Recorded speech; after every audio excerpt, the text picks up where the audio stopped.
Today's podcast is being sponsored by a project that we at Power Monkey have been working on for a while and are incredibly excited about. If you've ever wanted to attend Power Monkey Camp with some of the world's best athletes and coaches, here is your chance. On January 1st, we're bringing Power Monkey Camp to your living room with Power Monkey Camp Online. Online campers have access to over 22 hours of station lectures featuring our elite coaching roster of Olympians, national champions, world record holders in their respective fields. This course is for everyone, beginners, seasoned athletes, coaches, and even fitness enthusiasts. We're offering you an incredible opportunity to learn from some of the top coaches in gymnastics, Olympic weightlifting, aerobic capacity, rowing, jump rope, kettlebell training, as well as doing some lectures on programming methodologies, nutrition, injury prevention, and even on mindset training. Additionally, Power Monkey Camp Online will provide continuing education credits for NASM, AFAA, CrossFit, and others, and serve as your first step in becoming a Power Monkey Fitness Master Trainer. Registration is open now, but will close at the end of February. Go to academy.powermonkeyfitness.com to find out more.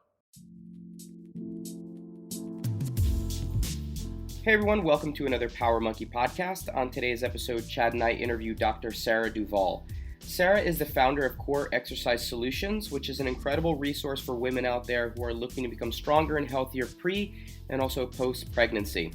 This is a topic that is actually very close to my heart, with my wife having gone through the pregnancy and the birth of our second daughter just a few months ago, and having some questions answered as to how do we get her back to where she was prior to the pregnancy and some of the common issues that women go through from a fitness standpoint going through a pregnancy. It was also very relevant for me as a dad and as a husband to be able to facilitate and help her go through some of the challenges that come along with that. And Sarah's an incredible resource, and we hope that you guys find some really information in this episode as well. Enjoy. Sarah, welcome to the show. Thank you for joining us today. Thanks for having me. Absolutely. Looking forward to talking to you. You come highly recommended from our good friend, Mr. Pope. So I've been looking forward to this. Got some good questions for you. Been looking over your Instagram account, and I wish I'd been following that before. There's definitely some good information there, and hopefully we can point our listeners to that by the end of this recording. But specifically, you're a women's health specialist. So in that specific field, I want to start this off by asking you, what are, say, the two most common questions or complaints that you get? Two most common questions. When can I run again? And when can I go back to, say, like CrossFit high intensity again? That's me. It's basically the how soon can I do things? And I feel lucky to get those questions because a lot of women start into things too early. And then their world is kind of filled with a bit of regret about that. And they'd wish they'd kind of taken things a little slower or maybe built some better building blocks to get back there. So those are good questions to be asking. For sure. So can you tell us then what is maybe the one or two most common reasons or roots to those issues? Why are they not able to run, or why are they not able to do CrossFit at the moment? Well, two of the most common things where those questions usually stem from are diastasis recti, which is where you have the midline fascia of the abdominal wall where it comes together. Think about that rectus muscle that runs up and down the front. And I'm talking with my hands. I know no one can see me, but I'm going to keep talking with my hands. So picture that rectus muscle running up and down the front, and then you have a fascial band that connects that rectus. It also helps to connect your lateral abdominals because they come through, sandwich that rectus muscle. So it's kind of where you think about your entire abdominal system coming together. Now, we have this amazing natural process that happens during pregnancy where the fascia stretches to make room for the baby. And there are certain factors, including genetics, the type of exercises you do during pregnancy, and then kind of how you handle things after that can determine the amount of diastasis recti or kind of space or squishiness in that midline that you're left with. And then if you start into abdominal exercises that are too aggressive for where you're at in that healing phase, you can make it considerably worse. So that would be probably one of those questions. Okay, when can I go back to abs? When can I go back to, doing hard lifts that have abdominal loading?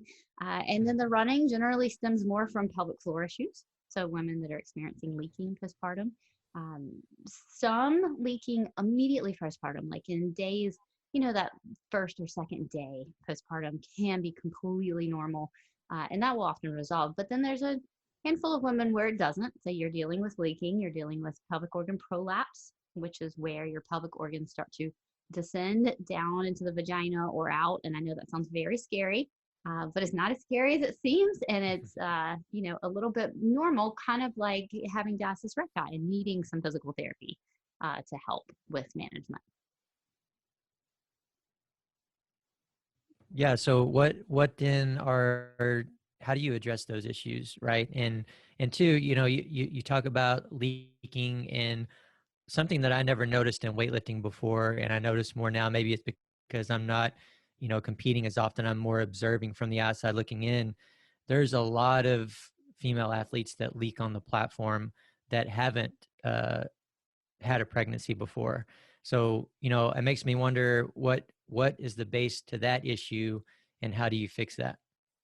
Okay, so that was one of those things where somebody comes in with shoulder pain and they're like, "How do I fix my shoulder?" And you're like, "Well, I really need to know more about what's going on, but I Sure. will give that a shot." So it can stem from actually some things that you wouldn't think.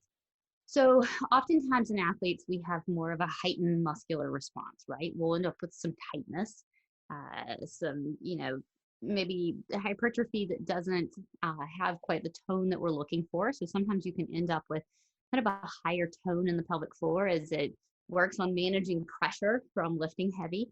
And tightness can make it so the pelvic floor doesn't fire quite like it should. So leaking can actually stem from a pelvic floor that's too tight, which is, I think, oftentimes not something people are always like, "Oh, you're weak. You need to do more Kegels. You need to do more pelvic floor exercises." But in a lot of these cases, maybe even up to 50%, it's not about doing more. It's about having better quality. And so just like you would think about in the exercise world, it's not always about doing more exercises, adding more overload. It's about being smart about it. And so an evaluation with a pelvic floor PT can really help with this. So that's where we want to come in and say, okay, this is common, but it's not normal, which I know you've probably heard before. But it's to go get an eval, go see somebody good, and let's figure out what's causing this, because it might be something as simple as a little bit of release work, a little bit of breath retraining, maybe a little bit of pressure management, the cueing and re-education, and then all of a sudden the leaking is gone, and that's amazing. And then you have the other end where women need strength. The muscles of the pelvic floor just aren't strong enough to handle the load that their arms have put the rest of their body under. So we often work on hypertrophy for different parts of our body, being able to increase load and increase pressure. I'm a rock climber more than I am a power lifter, even though I do enjoy some powerlifting. But I end up with lats that are incredibly strong. And I'm like, whoa, I got to make sure my pelvic floor strength keeps up with my lats. And those are things that, you don't really think about unless you're working with a coach that's actually talking about the pelvic floor. Can you go into a little bit, just explanation a little bit for our listeners with regards to the pelvic floor in and of itself, in terms of muscle groups involved and potentially just some go-to exercise that you use yourself or that you would recommend that people can do on a regular basis? Sure. So the pelvic floor is not that crazy of a mystery, even though we're not looking at it directly, which is much easier to understand how the bicep works, right? Because you can see it. But the pelvic floor is a very kind of large group of muscles. We have a lot of pelvic floor muscles, and they play different roles between stabilization of your spine. I think about them coming in and attaching into that coccyx and sacrum. So they've got that back stability for your SI joint, your spine. So imagine you have one side of your pelvic floor that's maybe a little bit tight, because maybe your glute max on that side isn't quite as strong as the other side. So then you end up with some compensation patterns, and that will pull that tailbone over a little bit. And then you end up with SI joint pain. And the whole cause is coming from essentially the pelvic floor and the whole hip complex. And so if the pelvic floor isn't addressed, then that can continue to aggravate somebody with SI joint pain. So you think about the pelvic floor muscular system as being spinal support, which is neat. I don't think we often say, hey, pelvic floor, when we think SI joint health or spine health. So you've got your spine health going on. You've also got your support of your pelvic organs. So it's holding things up and in, your bladder, your bowels, uterus. And then you've got it for controlling leaks, for controlling gas.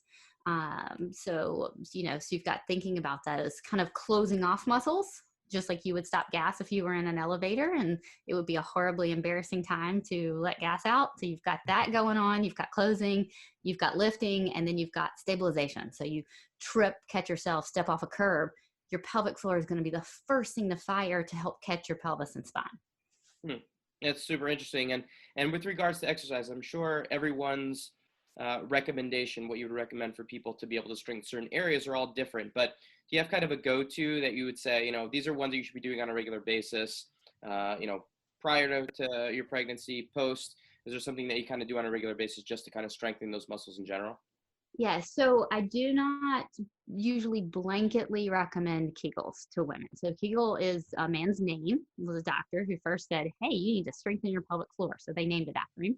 Well, we have lots of examples, like pelvic press and stuff, where we've named things after people.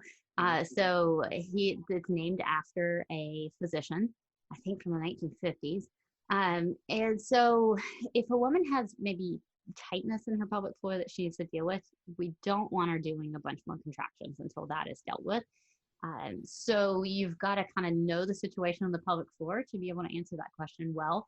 But if it's appropriate, pelvic floor contractions, I can't recommend how many, because then once again, we kind of need to know. I mean, if you've got that athlete that's doing, power endurance, they might need to be double as strong as somebody who's just doing like lower level endurance, like maybe somebody who's doing a triathlon or some road races versus somebody who's flipping tires for a quarter of a mile. You're going to need different levels of pelvic floor strength, which will then require different plans. But I also love addressing the hips. So looking at like your obturator internus, obturator externus, those are hip muscles. They attach to the hip, they attach to the leg, but they're also pelvic organ support muscles. So they are pelvic floor and their hip muscles, is really cool. Piriformis, also pelvic floor muscle, hip muscle. And then you think about your glutes, and they play a role in support of the pelvic floor as well. As you can get some little co-contractions going on there. And then your lower abdominals, they co-contract. Those lower TAs and internal obliques co-contract with the pelvic floor. So when I'm looking at someone, I'm looking at kind of their upper ab, lower ab balance when I'm assessing their pelvic floor. And if they tend to grip in underneath their ribs and their lower belly pooches, that's going to be a red flag to me that they may have some pelvic floor problems down the road, whether that's too much pressure and they end up with prolapse because those lower abs. Think about it as like squishing something. You squish the top, you got to have the support from the bottom. So you think about that pelvic floor and those lower abs coming in to support together to help that hold. And so that's a great visual for coaches and athletes themselves to be able to say, whoa, I'm noticing a lot of lower belly pooching and my upper abs really feel like they're gripping in. And you can take still shots. I love doing video when people are doing things to make sure they get that really good body hollowing position when they're loading and they need to load their abs versus that upper ab gripping that happens. I know you guys probably see that a lot, but that's a great visual for coaches to be able to say, hey, I can't see in your pelvic floor, but I see this going on and we need to work on that extra support strength. Mm-hmm. Yeah. So are you saying with the pooching with gripping with your upper abs, are you saying that your upper abs are out of balance stronger or your lower abs are weaker? Yeah. So think about it as just how you're going to manage pressure. So essentially, if you had a balloon and you squish the top of the balloon, like upper abs contracting, think about really strong external obliques. I mean, you could probably do it right now. Grip down with your abs. Feel the pressure that goes down to your pelvic floor. Now tighten your lower abs and grip down, and you can feel that more balanced pressure. I mean, men get hernias. Okay. It's not like you guys were immune from pressure problems. And I think that's not talked about enough. Inguinal hernias, sports hernias. I mean, they're a real problem with men who lift heavy. Kind of pressure leaving the system at the most vulnerable spot. And women our pelvic floors are a little more vulnerable. And you guys have hernia areas that are more vulnerable. So with what you just said there, what I understood, and this is because I was looking at, again, through your Instagram, and this is something that I come across. You talked about, arching versus we don't want someone to arch their back to straighten their body out and to tighten up. And you were saying that you don't want them to over grip with their upper abs. So we need to find that middle ground. So are you saying that if we're going to try to straighten out and engage the way that we need to by gripping with our upper abs, by pulling our ribs down with our upper abs, we should first try to contract our lower abs to make that more complete? And that's not quite as much of a problem unless you've been pregnant. So the problem with Okay. pregnancy is the middle and lower abs get really stretched out, and the external obliques don't, from the top, from the rib perspective, don't really change a whole lot. So then you have this postpartum situation where you've got a real big imbalance going on, and you just need to spend some time catching up. Because you'll probably see less of that lower belly pooching that I'm talking about happening on men Sure. and women that have never been pregnant. Mm. And so this is one of those exceptions For sure. where I'm a big fan of getting ribs down and in for breathing. But if you've got that woman that's in that postpartum period and they haven't kind of played catch up with their abdominals yet, then it can create a really bad pressure situation. Yeah, I just think this is such a big issue. Maybe big is not the right word, but maybe it is. But it's certainly something that a lot of athletes have a hard time with. That I know from my perspective as a weightlifting coach, or even as a CrossFit coach, doing my best to be Dave Durante and teach gymnastics. Trying to get someone to straighten out is certainly different for different people, depending on what mobility limitations they have, out of balance mobility issues, or strength issues. And so for someone, I might say to straighten them out before they do a squat, I might even exaggerate and say, get into as aggressive of a hollow position as you can. And that's still not enough to straighten them out. Or, for some athletes, if they're lifting from the floor, if they're deadlifting, I might tell them to arch their back as aggressively as they can. And that's not even enough to straighten their back out. So it's certainly on an individual basis, but an important topic to cover, because for me, it's because I've been doing it for so long. It's simply a matter of taking the weight out of the rack in a squat, for example, and then just breathing and squatting, because my natural posture is good. So I don't have to think about anything in that regard, but a lot of people do. And it's so important. I mean, I spend so much time with certain athletes to get them to figure out how to get them to straighten out, because to me, I can't move forward from that point unless they do. So I'm glad we're having this conversation. Yeah, I generally call those first subset anterior pelvic tilt monsters. So Yeah. Yeah, they need to hollow all day. And then we're still barely touching neutral. For That's sure. That's just where it comes in, right? That hollow position is something that we key in on kind of excessively, but I'm glad to hear that it has some benefits other than just creating a nice line.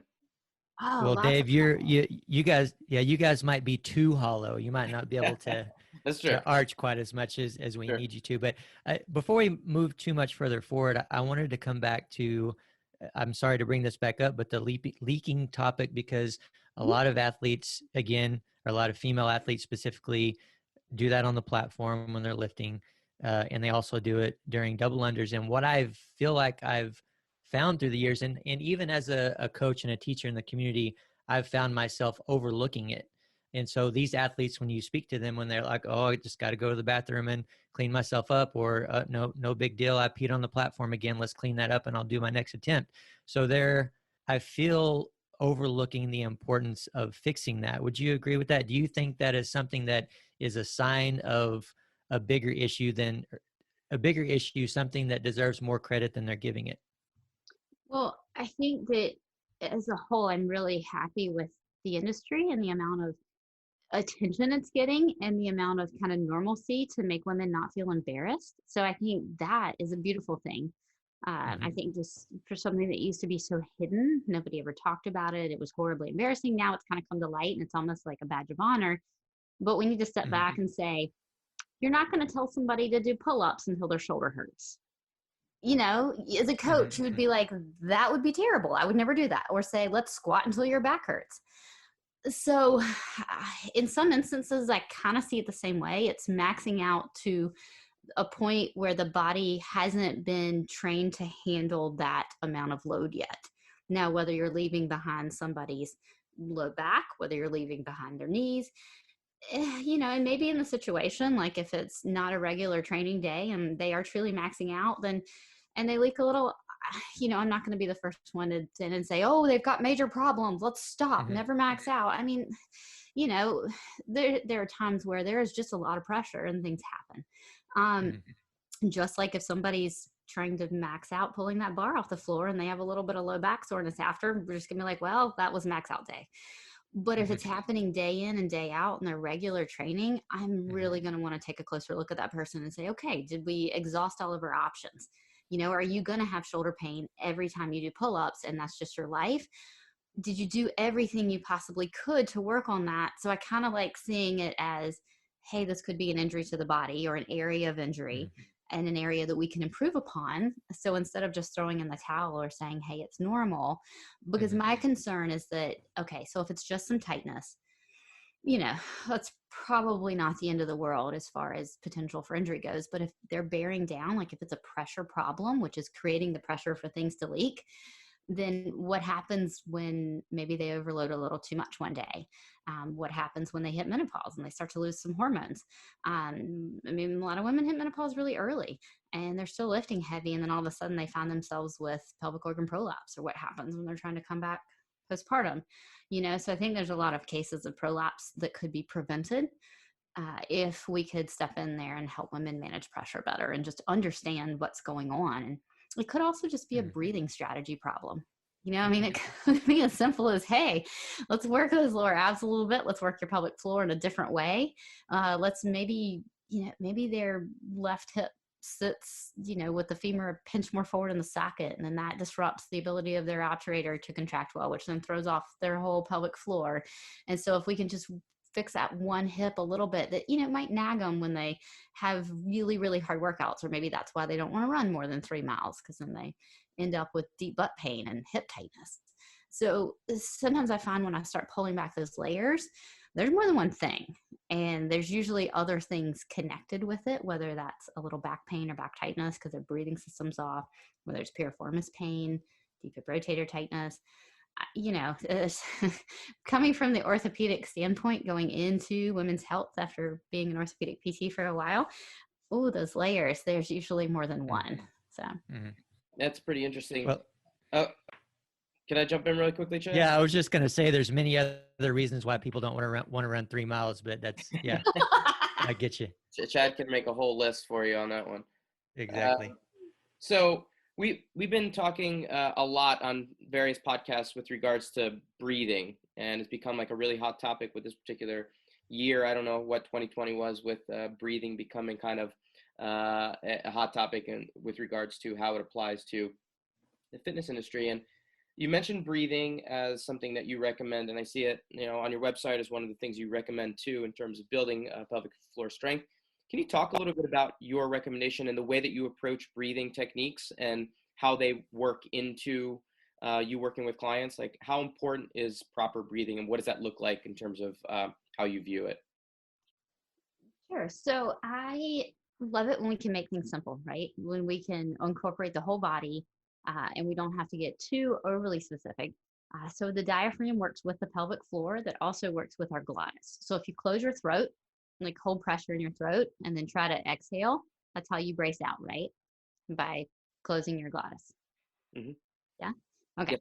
And so when you think about that pressure building up between glottis, diaphragm, and pelvic floor, if we use our breath, just simply getting somebody to breathe, we're going to decrease the amount of pressure they have. So if you tell your athlete that leaks, like, okay, let's just breathe, then you're going to help them manage pressure. And we can get a lot more specific than that. It's like the first start. Then you're going to know whether, okay, is this an impact pelvic floor problem or is this a pressure pelvic floor problem? Because those are kind of two different things as far as the pelvic floor is concerned. So if you can have women that are breathing all day long, but it's the impact that's causing the problem versus pressure, like you're thinking, heavy deadlift versus double unders. So two different problems. But when I look at breathing, I like to look at a really great inhale that's going all the way around in that nice 360 fashion. But they're getting some inhale that moves their back. They're getting that inhale that moves their side. They're getting really good rib mobility out to the side instead of up. So I find when your ribs move up, when you inhale, thinks about it as shifting pressure. So if you inhale right now into your neck and shoulders, letting your rib cage go up, when you exhale, you're going to increase that pressure down. And then the pelvic floor is going to take the brunt of that pressure. So making sure their pressure goes down for their inhale, which then will set them up for a good exhale or a breath holding if that's what they want to do. So it helps to manage that pressure. All right, so we get that really good inhale where their ribs move out to the side. And if you think about the pelvic floor, a lot of women more women have tightness in the back of their pelvic floor. So you think about those back pelvic floor muscles maybe being a little bit more connected with glute strength per se. And then the front kind of, maybe can be a little bit lax. Not always. There's definitely front pelvic floor tightness, but that's probably more of what I see. And so when we think about that tightness in the back of the floor affecting the entire pelvic floor, because the pelvic floor is a sling of muscles, and we think about that ability to close the pelvic floor, to stop leaks, to control gas, all that good stuff. When we breathe into our back, we also breathe into the back of our pelvic floor. So if you want to try that with me right now, put your hand on your belly, give me a deep breath down, feel where that breath presses down towards your pelvic floor, and then kind of curl into a little bit of a ball or that body hollow position you love so much, and breathe into your back and feel the pressure toward the back of your pelvic floor. So do you feel how we can shift that pressure down between the front and the back of our pelvic floor? So a lot of women, when they say, oh, I'm going to start deep breathing, then they end up belly breathing. And in reality, the back of their pelvic floor is more of an issue and hanging on to more tightness. And then they continue loosening the front, and then the back stays tight. And the deep breathing doesn't work. So kind of looking at how they're breathing, what that looks like, how their rib cage is moving.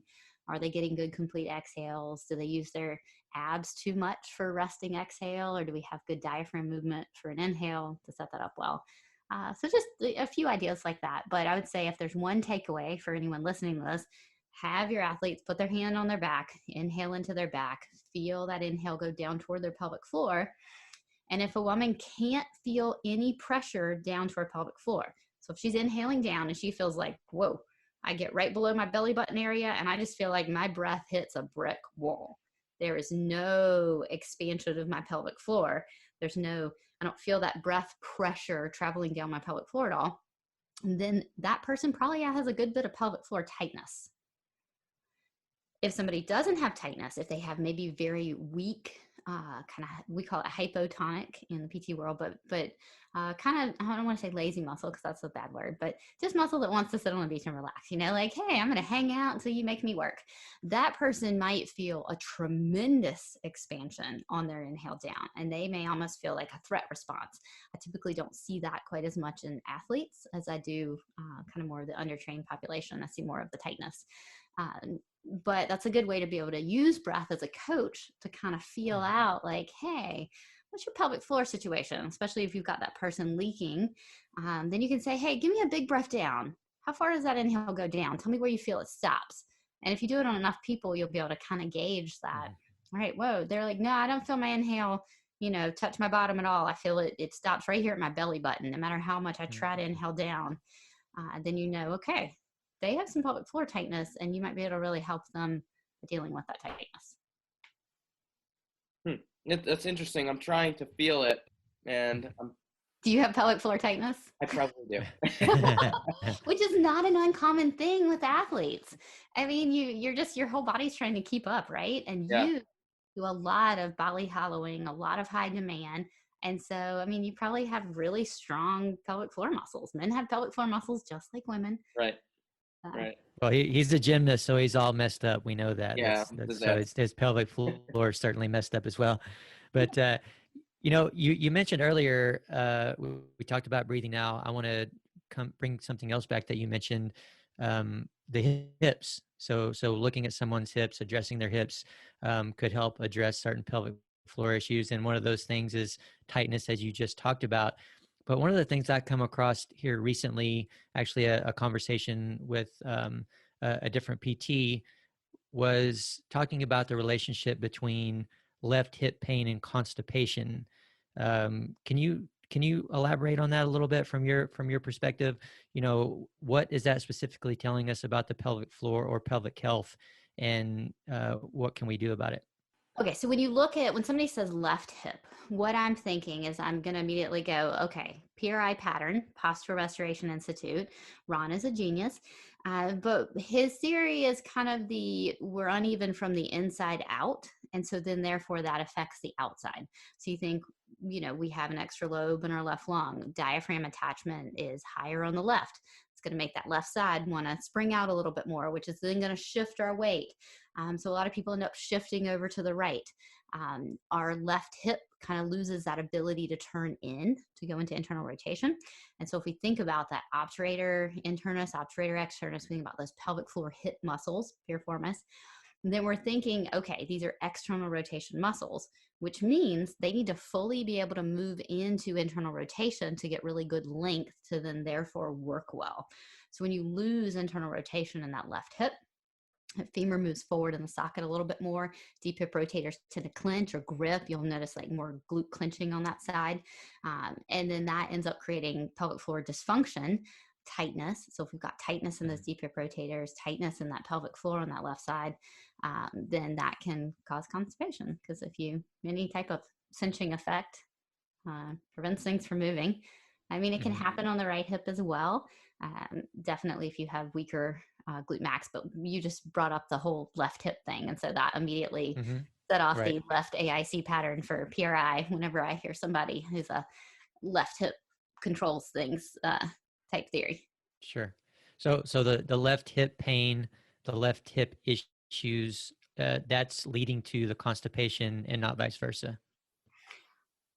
I mean, usually it's more of that kind of sling group of muscles putting pressure on the bowels. So you're looking at your levator ani, which sits in the middle. But the whole PRI theory is that left hip moving forward that then creates more dysfunction across the pelvis. But I've certainly seen people with right hip problems as well.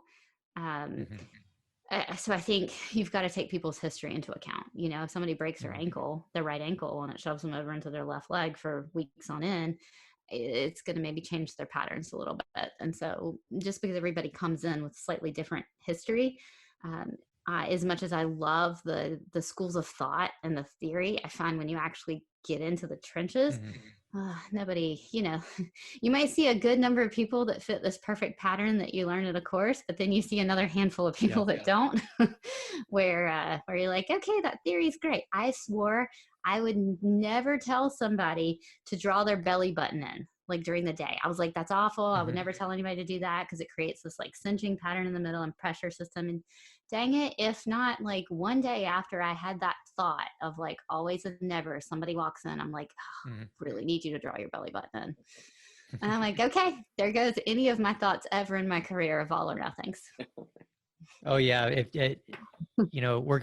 we've all been humbled at this point. I mean, I said the same thing about certain cues. I was like, I will never use that or refuse. I refuse. It's used too much. Certainly, all these people don't need that, and maybe it's true. Most people don't need certain cues like that. But when you come across the one that does, it makes all the difference in the world. But it's just fascinating to me. I mean, it's just like anything else. But when I think of someone being constipated and doing surely all these different things to try to fix it, and we can imagine what all these different types of things would be, going to the doctor and taking laxatives and stuff like that when it was tightness in the left hip, right? So potentially, depending on what's going on, potentially that individual could alleviate that with some addressing their left hip mobility. It's just another example of how fascinating the human body is. It's so fascinating. And when you start looking at people that overload, and you guys see this with gymnastics, I rented some space when we've moved a lot, and I've been able to establish a lot of different practices in different states in the US. And when we moved to Boston, I rented some space from a Pilates studio to kind of get started working again and get back on my feet after moving. And all the Pilates instructors I saw as patients, once we moved there, they all had incredibly wide rib cages, horrible breathing patterns, and they did navel to spine all day long. And that was where I was like, I'm never giving anybody this cue again. And what I realized with that was that because they were cueing the clients in front of them, they themselves were doing it all day long, versus different cues for the people that come in that we're working with, where that might be the only time that day they do it. And then they never do it again. So when we look at, treating ourselves or people that are kind of higher levels in the industry, we're going to have way more problems and way more layers because we've gotten something little and then we've tried to fix it ourselves by adding on something else. And then I find I really enjoy working with professionals, because I find it so much more fascinating and complicated because they've been trying to fix themselves for years. And then I'm like, I've never seen that before. How did you create that issue? So it's always really fun and like way out there, you know? So anyway, side note. So I have a question for you here. I don't know how closely you follow the CrossFit community, but this particular year, for whatever reason, there's been an incredible number of pregnant athletes within the community and a lot of births recently. This 2020 year has led to a lot of like very kind of prominent people within the community have been pregnant, having babies, athletes and people, coaches and that kind of stuff. And, you know, with social media, the way that it is, a lot of the pregnancy has been very visual for everyone to be able to see, and them going through the process and continuing to stay fit. I'm curious what your thoughts are in terms of what's your recommendation with how much fitness is okay during pregnancy. Is there a point where you recommend people kind of backing off? Are there exercises that you don't recommend people doing? I mean, CrossFit, we try to do it from every angle. And I'm just kind of, what are your thoughts in terms of just fitness in general with during the pregnancy phase and kind of the timeline that goes along with that? So I read every study that was available on pregnancy and exercise when putting together this new course a little while ago. And I found a study on sheep looking at VO2 max. Sheep? But sheep actually looking at VO2 max during pregnancy, and it was like above 90% could be harmful or something like that. But I could not find any with humans. Well, granted, nobody really wants to do research on pregnant humans, but it was saying, it was an interesting thought that maybe we self-regulate well when we feel like something is pushing us to our max and we're pregnant. We maybe naturally back off a little bit. Maybe we don't go quite as hard on the Aerodyne bike, or maybe, you know, we don't do that one extra set that we might have pushed ourselves through when we weren't pregnant, because our body just feels tired and it's giving us those signals of, hey, you're pushing that envelope maybe a little too hard. So maybe there is that, because all the studies I looked at in humans were kind of like, yeah, it's fine in a trained individual. Where you might get in a little bit in trouble is with an untrained individual. And you just need to think about that as increasing a lot more slowly. So starting an exercise program when you're pregnant is safe. So that whole advice of keep doing what you're doing is a load of crap. So if a woman isn't exercising at all, generally it's safe for her to start, as long as she's doing it safely, slowly, graded exposure, and not just like, hey, I'm going to go do an hour class for the first time and I don't even walk, you know. Obviously, we have a lot of common sense there. But I have heard those instances where somebody will go into their doctor, they find out they're pregnant, and they're like, can I start walking? And the doctor's like, no, you've never done it. You don't exercise now. You can't start. And she's like, but I just want to walk around my block. I think it'll be healthy. And so sometimes we can take that advice of keep doing what you're doing too far. And the same thing for the high end. There can become a point, not always and not in everyone, which is why you're asking me what exercises are bad. I don't know. I had to stop doing pull-ups at 7 months pregnant. I had this plan. I was like, I'm going to do pull-ups through my whole pregnancy, and I'm going to be able to do pull-ups when I'm 40 pounds. I gained 40 pounds in my second. I'm going to be able to do pull-ups with 40 pounds. It's going to be amazing. Yeah, that didn't work out so well for me. I had to stop around 7 months because I started having pressure problems. Like my diastasis in the front of my midline, my second pregnancy, showed a lot quicker than the first. And I started noticing bulging or doming out from my midline when I loaded doing a pull-up. So I switched to inverted rows, which were fine. I was able to do those for the rest of the pregnancy. But what I'm trying to say with that example is you've got to pay attention. Mm-hmm. You've got to pay attention to how the body is loading and respect that individual's body. Because I'm sure there's plenty of women that can continue to do pull-ups through their entire pregnancy and be fine. But if I hadn't been watching how my midline had been loading, I was starting to get an umbilical hernia. My hernia was starting to pop out a little bit. And so if I hadn't respected those boundaries and started carefully watching how my core was loading, I could have created a situation that would have been a whole lot worse postpartum. And so I think that happens a lot with pregnant athletes that are pushing, that aren't paying attention, is maybe they're holding planks for a long time. And what they're not looking at is how their midline is bulging out. So a lot of women will describe it to me, like a layperson coming in, they'll be like, oh, it looked like an alien baby was coming out of my stomach. You know, that's how they're like, obviously the instructor should have been able to tell I was pregnant because my stomach was doming up. You know, so I think that when you're looking at loading abs, if their abdominal wall gets smaller, then you're good to go. If you start to notice their abdominal wall is pushing out, doming, or getting larger, then that's a red flag that, hey, maybe that exercise is a little bit too hard. So let's figure out how we can modify that exercise where you're staying strong. You know, you're keeping your lat strong, you're keeping your mid-back muscle strong, but you're not having to load in that way that's causing a problem. And so then, sorry. No, go ahead. And being mindful of the pelvic floor in the same instance, which takes a little bit of awareness. But I feel like if you're going to push that hard, you should take the time to develop the awareness, because it's your body, it's your responsibility. And a lot of women never took the time growing up to kind of connect mentally with their pelvic floor. Just like we can feel whether or not our hands are open, we should be able to feel whether or not our pelvic floor is contracting or relaxing. It's just like, it's a kinesthetic awareness, and it can be developed, and it can be developed at any age. It just takes time. And so I really encourage women that are pregnant to spend that time connecting with their pelvic floor. It's going to really help during delivery when you can actively connect and relax your pelvic floor as well. So there's just so many wins with that. But feeling when there's just too much pressure, feeling when your strategies turn because you start to lose core strength, things get really hard, you're just heavier, and then you start bearing down. Because bearing down, pushing out, pushing down is the easiest way to move a lot of load. I mean, why do we put weight belts on? To be able to lift heavy, right? So you can push out against them. So when we push out against our fascial system, whether that's our pelvic floor, whether that's our midline, that becomes our strategy.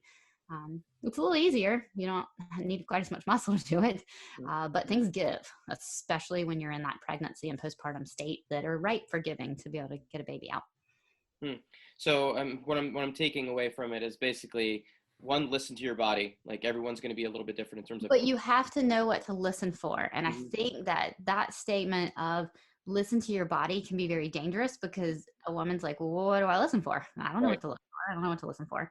So making that statement a lot more clear cut, like you're listening, you're feeling for bearing down. You're feeling for those pressure changes. You're feeling for your strategies to change, and you're looking at your midline. You know, anyway, sorry, go ahead. Yeah, no, absolutely. And what you're referencing there is saying that, you know, women that have no experience with fitness and then want to get into it when they're pregnant versus a CrossFit athlete or a games CrossFit athlete that is working out 5 times a day and pregnant, you know, they're going to be very different in terms of what their approach is going to be. And I remember my wife was pregnant during, you know, 2020. We just had a baby a few months back. And I remember us going in to see the doctor. And one of the things they recommended were like, you're not allowed to lift anything more than 10 pounds. No more than 10 pounds during the pregnancy. I mean, unless you've got like some real risk going on with that, where, you know, you're like on modified bed rest because, you know, maybe she's got an incomplete cervix, or like but outside of a real risk, oh, those general recommendations drive me nuts. Right. And it just seems strange to me. My wife is fairly fit. She's a CrossFitter, dancer. She's very capable. And to hear that statement, I was like, well, why? Like, what's the limitation there, and what is preventing her from being able to do that? So it's good to hear that. Well, it's good to hear from you that. What did the doctor say when you ask? They didn't really have a good response. They just said, you know, it's just the recommendation, and we hope that you adhere to it. I've never heard 10 pounds. My doctor told me 40.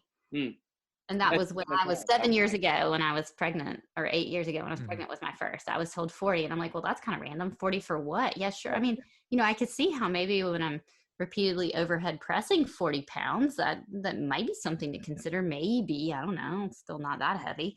I was like, what if I could row right. 40 pounds with one arm? Like, you're not making any sense to me. Like, where's the basis here? And I think we go to school, we study for years and years and years to understand the movement of the human body. They go to school to save people's lives, deliver babies, you know, administer life-saving treatments. And so I think when we start stepping into that realm of one person having all the answers for every profession, it can be tough. Right. Mm-hmm. Right. So it's possible that there just needs to be more communication and between your role and what, the role of the actual doctor is, who's, working on dealing with the pregnancy. There needs to be more kind of understanding of where people are coming from, so you guys can give better recommendations. Well, and how do you take the time to educate a woman on all the things I just went through? Oh yeah, sure. I mean, you're not doing that in your appointment. So it's easier to say, don't lift anything than it is, here's how you're going to give yourself prolapse while you're pregnant. Right. You know, Mm-hmm. it's there's just not enough time. Mm-hmm. I equate things back to that whole fat-free fad. I really love that example of the benefit of the doubt. They thought that scientists thought in the American population was not smart enough to handle good fats and bad fats. They knew all along about good fats. So they just said decrease fat, and they thought they were going to be doing people a lot of favors because they thought this is easy to understand. And so there's so many recommendations in medicine that just get boiled down to, oh, just decrease fat, when in reality, that's actually a really bad recommendation because we need good fats to be healthy, and it increased doing a lot of harm to people.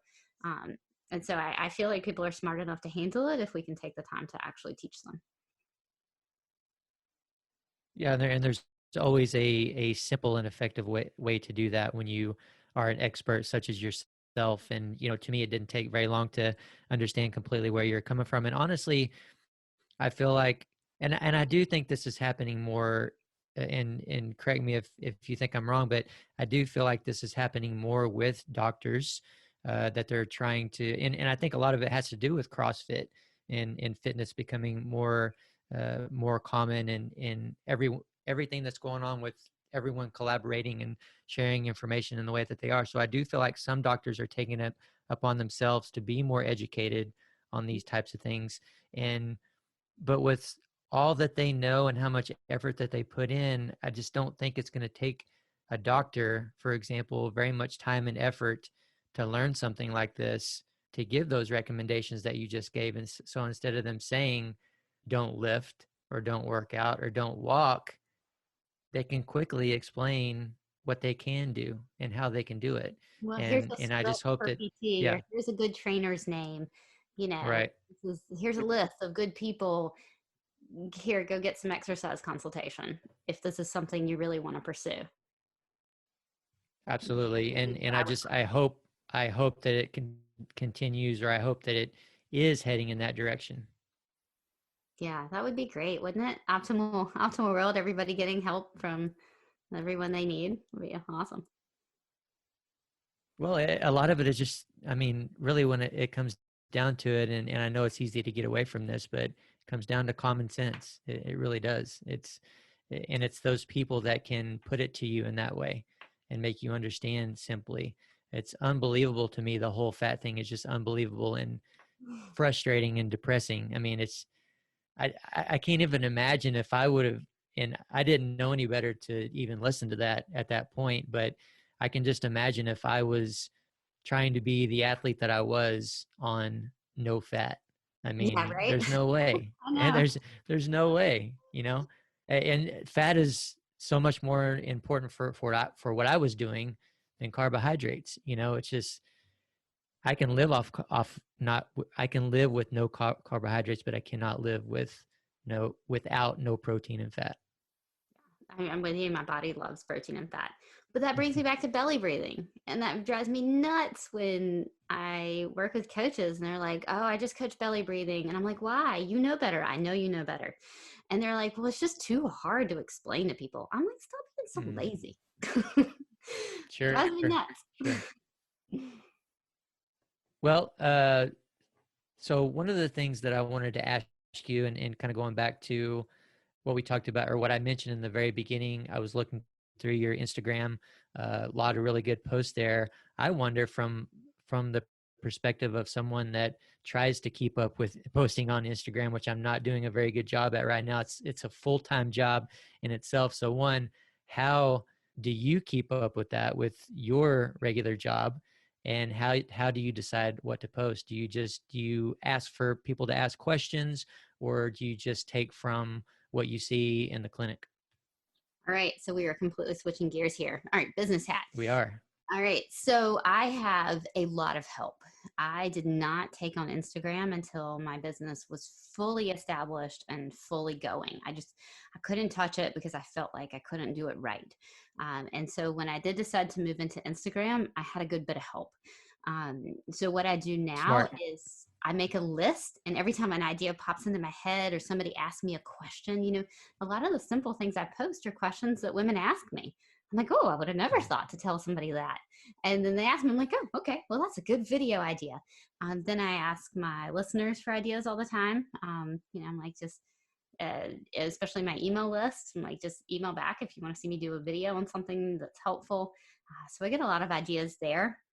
And then I get a lot of ideas myself from working out. If we don't work out and we don't kind of walk that walk, I think that it's harder to understand what people are going through when they're trying to execute something in their lives. So I enjoy getting ideas that way as well. And then I block film. So I'll spend 3 hours filming 20 videos or something. And then I send them to my brother who works with me, who now edits them for me. And then he sends them to somebody named Abby, who posts them on Instagram for me. And then we have what we Nice. call an Instagram spreadsheet, and I write out the post that goes with it. And I'll just sit down and like block time and write post. And then if I have like a fun family thing, or like, hey, I did this today, this was interesting, then I'll just throw that on there and post and just throw it in. But as far as like the main like Q&A Monday or whatever, I will kind of do those all at once. And if I didn't do that, I would not be able to manage my life. So it kind of boils it down and makes it very efficient, because I've always kind of had the just the ethics of, I want to spend more time with the people paying me than I want to spend to the people wanting free content. And so part of that is I black film it, send it off, it gets edited, come back. But while all of that is happening, I'm doing live calls in the group that I support. I'm in there answering questions. I'm helping to do new videos for them, new workouts, new exercises, new tips for them. So I just balancing that time. So at the end of the day, it's something I feel really good about, has been an important part of business growth for me. How has things changed in this past year in terms of, I mean, you have a pretty robust, system through your website in terms of offerings and online content and things like that. Has that been always something that you've offered, or have you kind of punched that up quite a bit over the past year? Nothing has changed in my business in the last year. Things have kind of shifted a little bit. I would say more people looking for online physical therapy or online training and help with that, with pelvic floor help. And maybe a little bit less on the continuing education side, because so many trainers are hurting for work. So I mean, there was kind of like a little shift that happened there. But I had to take a step back this year, and that was really hard. I've got an amazing team that works with me. I've got like 3 physical therapists and a neuro person and a couple trainers, Pilates instructor that help out I've got a little over 10 people that work for Core Exercise Solutions. And so I had to take a big step back, which was hard for me. But like I was saying, when we started, I've got a high-risk kid that's already been on a ventilator once. And so I had to step in and homeschool. I was like, well, it's my family comes first. And, this is also my other baby, but, it was tough to let go. But it's been really neat to see how much everybody's kind of stepped up and it's come together as a company. And so I'm really excited to see where it goes with having more like videos from Anna, my head PT, on my Instagram, like sharing her amazingness with the world. So it's been really neat to kind of see everybody come together as a team and kind of step up a little bit. So it was nice for me to take that step back. I think it was hard, but it was good.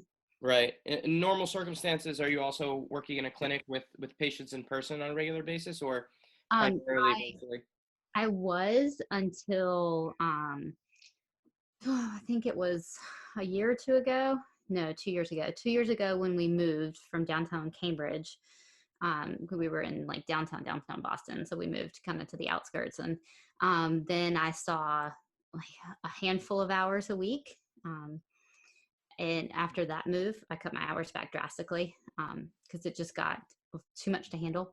And then when COVID started, I cut everything completely because I couldn't manage children and work and everything. So Understandable. I miss it. I miss seeing people. I miss putting my hands on people and figuring out problems. And there's just some beauty that comes with that connection that you don't get online.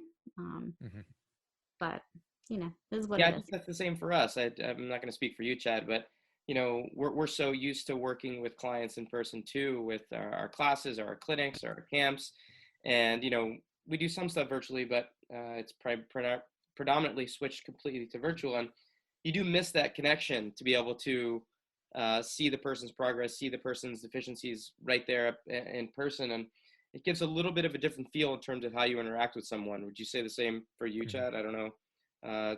You might be in the gym a little bit more than I am these days, but curious. I'm not at all in the gym. And, the last human or in-person coaching that I did was at Power Monkey Camp, which was the beginning of October. So it's all been online, and it does have a little bit of a different feel, but I think well, for me, I'm getting the hang of it more, and I'm getting more and more comfortable with it. And I think I think it's something that is extremely beneficial, can be extremely beneficial, but I think you got to have a good teacher, a good coach, and experience to make that transition and to make it as effective as it can be, because it is hard to replace in-person coaching and teaching for many reasons. One big reason is, as you said, Sarah, I can't reach out and touch somebody. I can't reach out and put them in the position that I want to. So I've got to be better with my words, with my explanations and everything else. So it's a great challenge, to say the least. And I think in the end, if everything goes back to something somewhat normal, we're all going to come out of it as better teachers and coaches, and that'll be a good thing. I have a question about your course, your pregnancy and postpartum corrective exercise specialist course.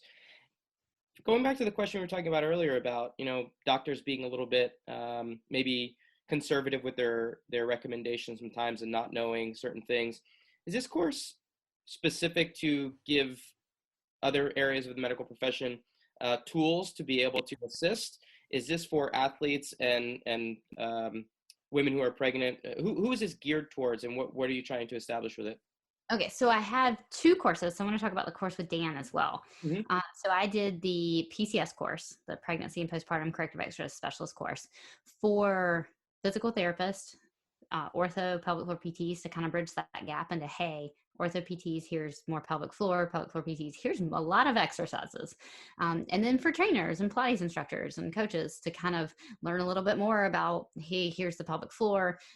Here's a little bit of like within boundaries rehab kind of deal, how we can use exercise to elicit change in the body without having to touch people. And then I really wanted to be able to do a course for coaches, for CrossFit coaches, for coaches that were dealing with higher level athletes. But I didn't feel like I mastered all the lifts well enough to be able to coach them to that extent. Like I can troubleshoot through with somebody, but I didn't want to be the one teaching the initial like lifting coaching. And so I partnered with Dan Pope to do a coach's course that is a little bit more centered toward people who are trying to coach through leaking with hang cleans, and things like that, where people are doing higher level lifts. And so I'm really proud of that course, and I love it. And I think it's got some great information in it. The other PCS course is more kind of basic exercise. I don't touch on the like Olympic lifts in there. So that's kind of the difference between those two. It's maybe a little bit more robust as far as information goes, but the course with Dan is a little bit more kind of narrowed and more coaching focus. Super interesting. And Dan is obviously a huge resource that we utilize on our Power Monkey side as well. He has his fitness pain-free site and resources. So I think you partnered with a great guy there to be able to kind of collect some information for that community. Well, he's so smart. And the thing I love the most about him was he stepped up big time. This was before he was a dad. And he just stepped up. He's like, I need to know more. I need to understand this. I need to work better with women. And so it was kind of fun working together, because as I was teaching him and he was learning and we were applying it, it gave us, I think, a lot of material as far as, hey, male coaches, like, Right. come on, this is not just, and I really wanted to, when I was looking at partnering with someone, I really wanted to partner with a male coach. I didn't want this to be an all female thing, because I wanted to kind of open that door of like, oh, let's just look the other way. Let's just kind of clean it up. And I really wanted to show that, like, as men, male obese don't have a problem talking about this. And male obese don't have trouble helping women. And I just wanted to kind of open that door to say, hey, male coaches, like, you guys can step up as well. Like, it's something where if you're coaching women, I feel like you need to know a little bit more about a woman's body. Yeah, I completely agree. I mean, we try to do the same thing with, bringing in specialists for the adaptive community and other communities that, you normally don't deal with on a regular basis, but you need to know how to answer the questions that come at you as a trainer, as a coach, someone that's dealing with individuals that have very specific, things that you might come across. Instead of just saying, I'm going to turn a blind eye to it, can I have some resources in my back pocket to be able to actually address it? Mm-hmm.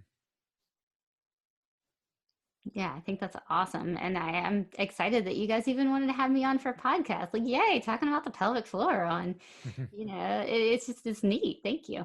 Yeah, absolutely. And I think for me personally, with my wife being pregnant in this past year and us having a newborn in the household, it's been something that we've actually been dealing with, trying to get her back to a consistent training regimen, something that she's feeling comfortable with and that she can handle. And so it was definitely something that we were like, you know what, this is actually very relevant to our daily base right now, to be able to say, what can we do? What can't we do? And what are some steps to get 2021 ready to go in the right direction? Yeah, well, sounds like she's in good hands, so that's awesome. She's doing pretty well. Yeah, and don't worry, Dave. I won't tell her that you said she was only fairly fit earlier. We'll leave that part out. But I was trying not to. If you're watching the video, this is my wife in the back here doing her aerial. She's a circus performer, aerialist, or former, so she's very capable. You can always brag on your wife. Yeah, it's always a good thing, right? You can always brag on your wife. Well, Sarah, we're coming towards the end of the podcast here. We really appreciate the time, but before we get you out, we have a few last questions if you're up for it. All right. So first one is something that we keep track of between all of our podcasts. So what sport or discipline do you prefer, weightlifting or gymnastics?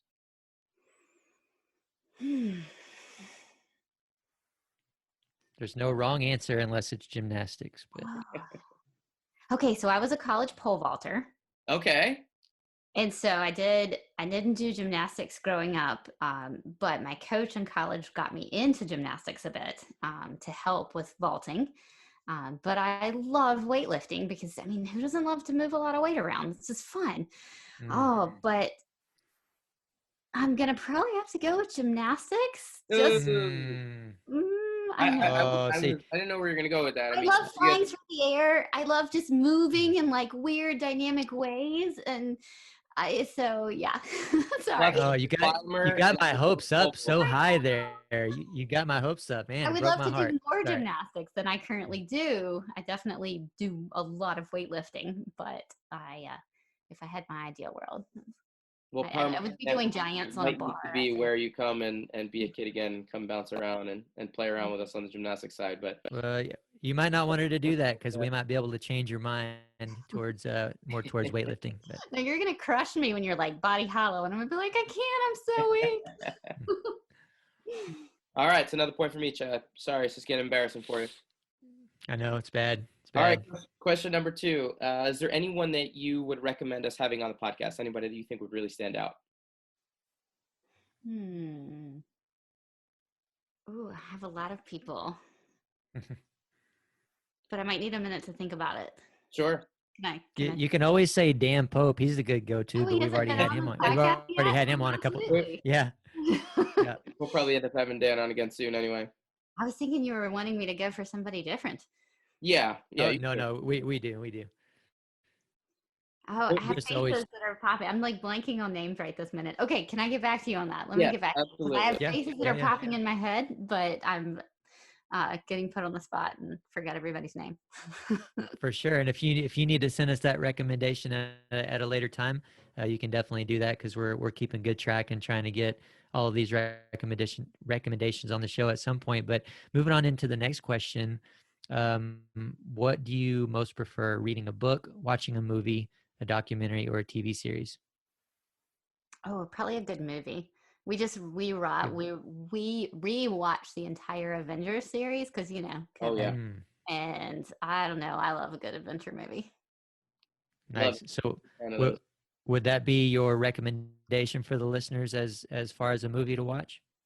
Well, I mean, if you haven't seen Indiana Jones or Star Wars or Mm. Harry Potter, or let me just continue my list there, then highly recommend watching Lord of the Rings as well while you're at it. Those I are all love that good. you All right.